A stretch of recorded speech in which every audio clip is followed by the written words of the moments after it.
Hi everybody, I'm Marcia McKerrow. Hello, I'm Carol. And we're here today with Chris Sweeney, who has spent his working career as a senior manager in the field of health and social care. Hi Chris. Hi Marcia. Lovely to talk to you. It's been a long time since we've had a conversation, so it's good to see you and talk to you today. So I wanted to start off, Chris, by asking you about your past life, if you like. You started out wanting to train as a priest, an Anglican priest, if I remember correctly. Do you remain a religious person? I could get into a meaningful discussion about the difference between religious and spiritual, I think. Yes, that'll be good. I think I'm probably still a spiritual person. Yeah. Do I still go to church? Occasionally, I do. Yes, I think it probably depends what we mean, but yeah, that'll do, will it? Yeah. Now, since then, though, you have spent a long time in many different roles, and I've got a list of some of them here. You've been a social worker, you've been the Chief Officer for Nottingham Community Health Council, you've also been the lead for patient and public involvement, which is part of the NHS regional office at that time, and you've also worked for Parkinson's UK. Yep. Which of those roles has been or given you the most satisfaction and the most personal reward? I would probably say the last of my employed jobs, which was the one with Parkinson's, because it was a job about achieving change. And I think if there's a constant thread that runs through all of my jobs, my employed jobs, and indeed my self-employment, which we may come on to later, the thing which gives me the buzz is the achievement of change. I don't see any particular point in doing something that doesn't change things. And that would have been the case with my, when I was considering the priesthood as well. All of those things would be about change. And the job with Parkinson's was very, very easy to measure that change, because it was a job where I was charged with speaking to the NHS in any given geographical area across the East Midlands. Largely that meant commissioners, he meant CCGs, to convince them of the merits of funding specialist nurses for people with Parkinson's. We in Parkinson's UK had very good arguments, very good evidence that people with Parkinson's who were seen by nurses cost the NHS a lot less because they weren't admitted to hospital as often. They were kept living in the community. That's an economic argument. I'd like to make a human argument that says actually the people with Parkinson's found the nurses to be more more accessible, very often, no names here, than the consultants, who would have been harder to find, harder to see. Nurse would have been more flexible, would have been able to see them. So if we could convince the NHS to fund those nurses, we changed people's lives, and that's what mattered. So yeah, that's where I get the buzz. And how did you get into that role with, working with the Parkinson's UK?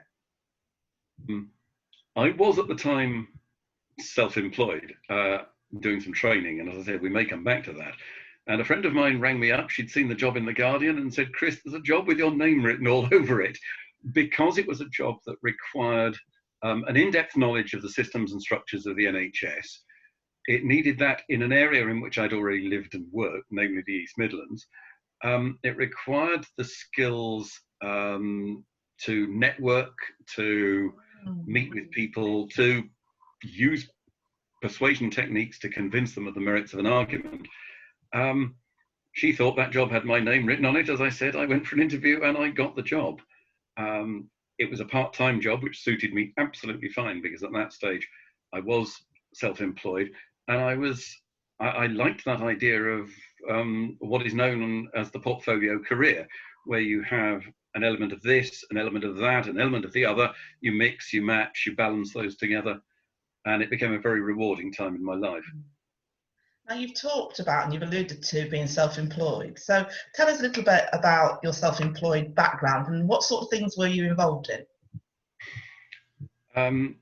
if I may, I will go back one stage further as to how that happened. I was being made redundant by the NHS when community health councils were being scrapped back in 2003. And at that time, as an NHS employee, I was very fortunate to receive some career guidance on what next. The NHS couldn't find a suitable role for me. They tried, and I acknowledge that, and I'm grateful for it. They couldn't find anywhere for me to fit in, and I was offered the chance of speaking with a careers guidance consultant, who, after some probing and analysing, and actually after he'd put me through a psychometric test, said to me, "Chris, you don't enjoy management, do you?" And I said, "Oh, I love it. Love being a manager."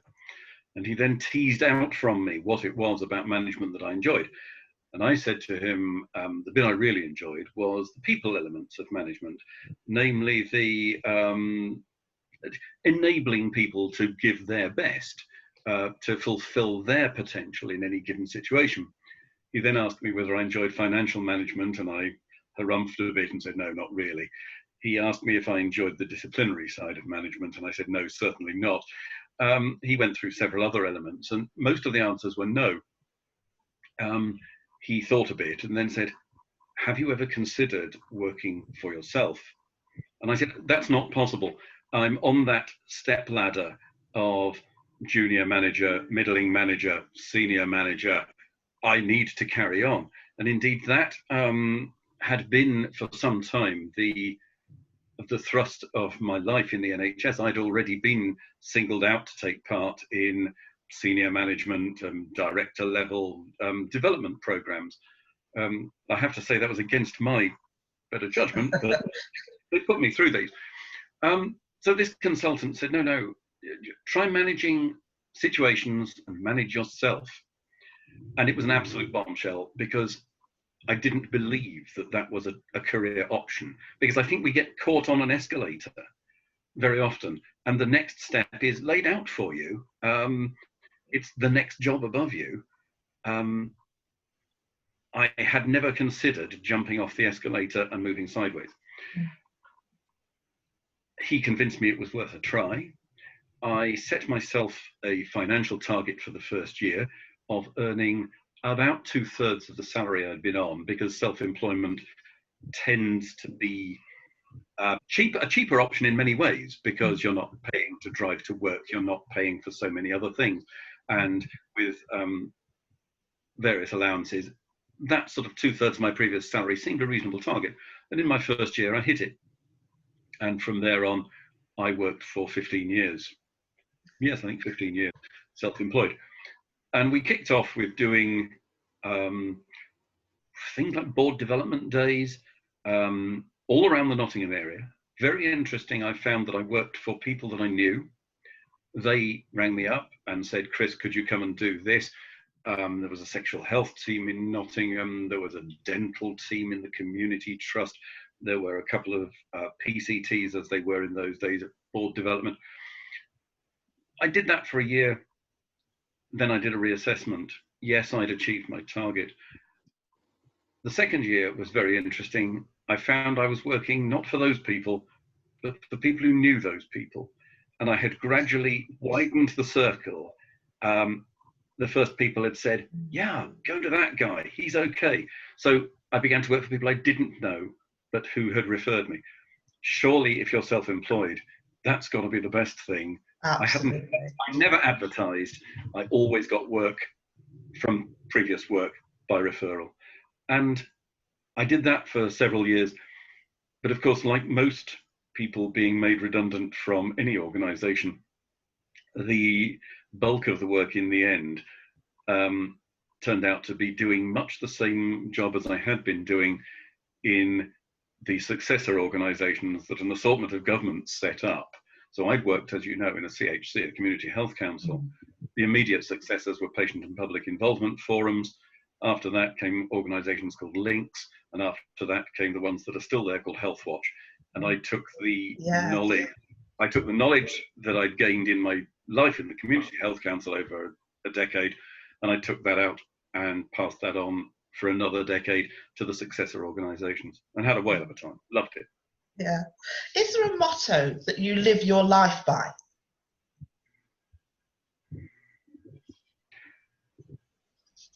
I've never thought of one, but I think I'm going to almost repeat where we started 10 minutes ago, and that's, I want to make a difference. I'm sure it's important to make cat food, for example, because cats would starve if somebody didn't. But I don't think I could make cat food and be satisfied, because in the end, you're not making a difference. Almost everything I've done over a 40-year period has been aimed at, not always successfully, I have to admit, but would be aimed at making a difference, making something better. Fantastic. Thank you. Hi, Chris. Hello. Can I ask you, please, who were the people along the journey that you've had who were significant, and who had the significant impact on you, and why? Start with the easy ones, won't you? Who've had that impact? I really am thinking this out loud. Yes, there have been people who've had a very positive impact, but I would suggest there are also people around who I've seen at work and said, do you know what? I don't think that's the way to go. One of the things that I'm going to digress here, but no doubt if you don't like it, you'll call me back. One of the things I did a degree around about 2006-07. I did it at University of York, St John. It was a master's degree called Leading Innovation and Change. And one of the things that fascinated me, and in the end I wrote my dissertation, my research and my dissertation, was on motivation and what makes people do what they do. And I found it absolutely fascinating. It was a very small scale thing. It was a master's degree. There was discussion of my doing a PhD, but I think my wife threatened me with divorce. Had I done that, it would have been far too much like hard work. I was interested in why some people do what they do. What sort of personalities is it that go for the top all the time? Because I sometimes found those people were the people that I did not wish to emulate.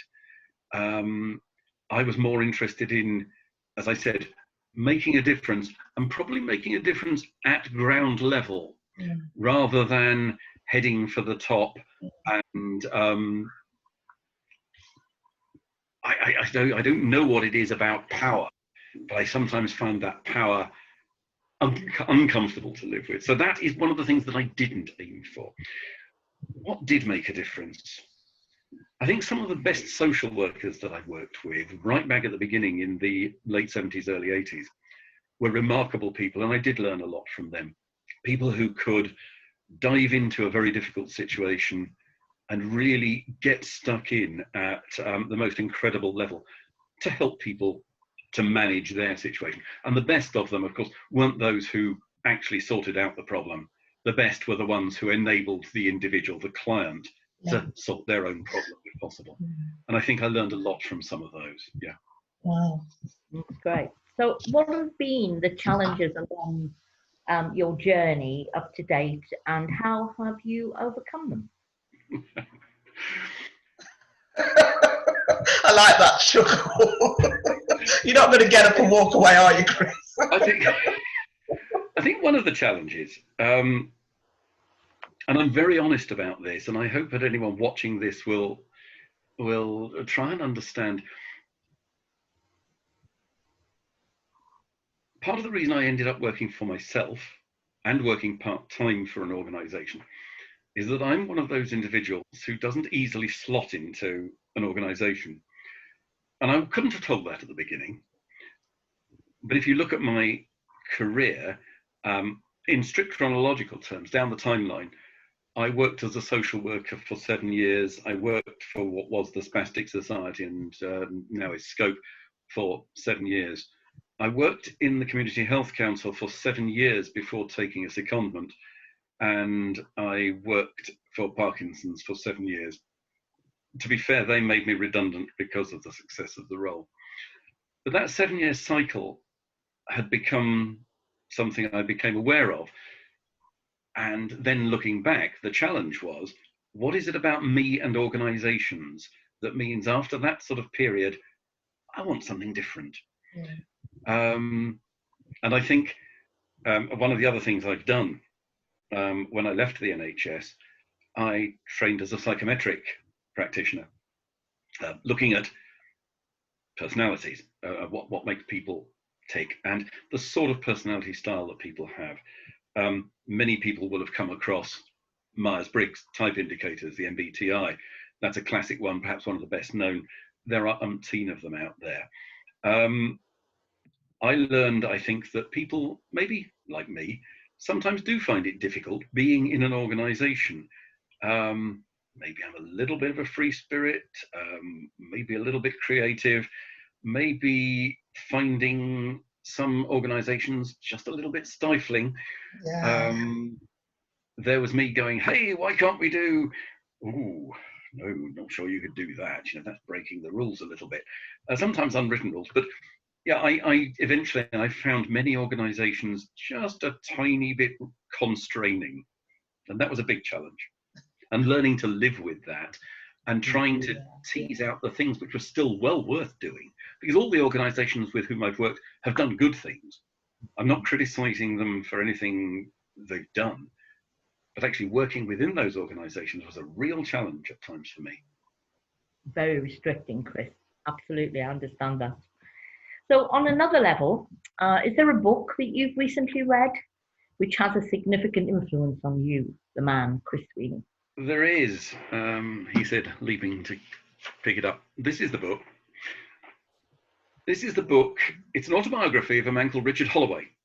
And Richard Holloway was the Bishop of Edinburgh for some years. A man of supreme intellect. I mean, I'm not on the same planet when it comes to brain size as Richard Holloway. The fascinating thing is he charts his life and his career, his faith over the years. One of the interesting things about the Scottish Church is that they elect their bishops and they can deselect their bishops. And in the end, after Richard had been Bishop of Edinburgh for some time, various of his clergy, very kindly and gently, and no doubt empathically, contacted him and said, Richard, you no longer seem to believe quite enough of the things that we think you need to be a big public figure. And in the end, he retired. And the book, as you will see, is called A Memoir of Faith and Doubt. And in my own little way, I think I trod some of the same path. Not in a million years am I comparing myself to him. As I said, he's a man of colossal intellect. But I found it moved me and made me think about all of my life, not just any spiritual side there might be, but all of it. So yeah, big impact, that book. Sounds wonderful. Might read that myself. Chris, though, if you had your time over again, what would you do differently and why? I have no idea if it would have worked, but with hindsight, I would have loved to have been a barrister. And I think there's a number of reasons. One is, again, something to do with having an impact on people. Prosecuting or defending, I think I would have been I would have wanted to be a defence barrister. A sort of rumpole of the Bailey, but not quite. Don't drink as much red wine. And it's about having a positive impact. It's about using what intellect one has to do something positive. But one of the things about being a barrister as well, and I learned this when I was in the Community Health Council, a brief digression.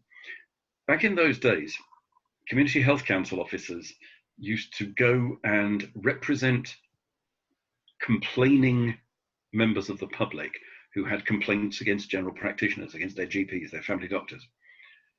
And it was a quasi court setting In Nottingham, it was with a judge, not robed, sitting, running these tribunals. And we had to marshal the arguments and present them in front of what was essentially a semi-legal setting. The GPs weren't allowed, nobody was allowed to have a legally qualified solicitor working for them. So that's why the complaining patient got me. The doctors weren't allowed to have solicitors, save for the fact that the people from the Medical Defence Union were very often qualified as solicitors, but of course on that occasion they weren't working as one. I loved the courtroom setting, making the argument, trying to convince. The other thing which I think I love, and it would have been the case had I become a priest, and certainly a barrister, is the element of theatre, in the best possible sense. There is an element of, this is a show. The lawyers, the priest, are doing things in that public domain, and that theatre matters hugely. To me, and obviously to a lot of other people. I'm not sure I'd have been a good barrister, but I would have enjoyed trying. So how would you define success? And by that definition, would you say that you are someone that's successful?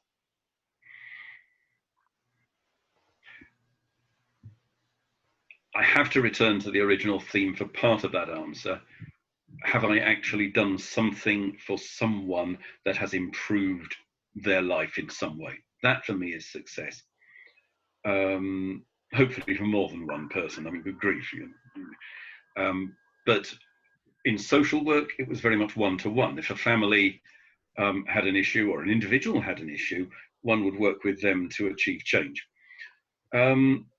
Much the same when I worked for Scope, the big difference being that most of your clients, when I worked for Scope, or the Spastic Society as was, actually welcomed you to their front door, which was not always the case when you're a social worker. But again, you were trying to achieve positive change. So success, yes, in that sense. But by the time I get to the CHC, the Community Health Council, that success is about changing things, sometimes for a community or for a whole group of patients, maybe patients with a specific condition, maybe patients at a unit, at a hospital, Nottingham City, Nottingham Queens in those days. Parkinson's, again, much the same. It was for groups of people in any given area. So that's one of my criteria of success. I think having trodden the path nearly 20 odd years, oh no, exactly 20 odd years ago now, trodden the path of some stress-induced depression, which laid me out flat for months, out of work, taken time out of work, etc., etc. One of the things I learned from that was the need to be happy. That sounds a bit bland. It's a lot deeper than that. But it's about self-fulfillment, but it's also about caring for oneself and enjoying oneself. And I learned eventually that success for me also involved enjoying who I was and doing what I was. I have to acknowledge that money has never been a motivator for me. The work, the self-fulfillment, enjoying it, that's pretty much it, Marcia. So, Chris, looking back over your career, which has obviously been long and obviously different, what are you most proud of? Oh. I knew. What am I most proud of? Oh, God, I knew. He's going to strangle us later. No. Yes. In the car coming up the M1. We are 130 miles apart. In a sense, it's got to be things like, I'm going back to my job at Parkinson's. When there was no nurse, or there was not enough nursing in, and I'm thinking specifically of Lincolnshire, there was one nurse covering the entire Parkinson's population in Lincolnshire. To spend, and it was years, 3 or 4 years, negotiating, cajoling,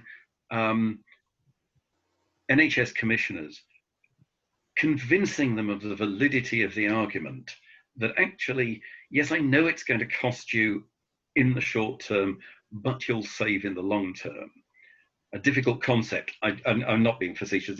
That is a difficult concept inside organisations like the NHS, which very often work on short-term solutions, to convince them of the long-term validity of what we were suggesting, and to then watch them do it, and to get patients coming to us going, do you know what? Since that nurse has arrived, life is so much better.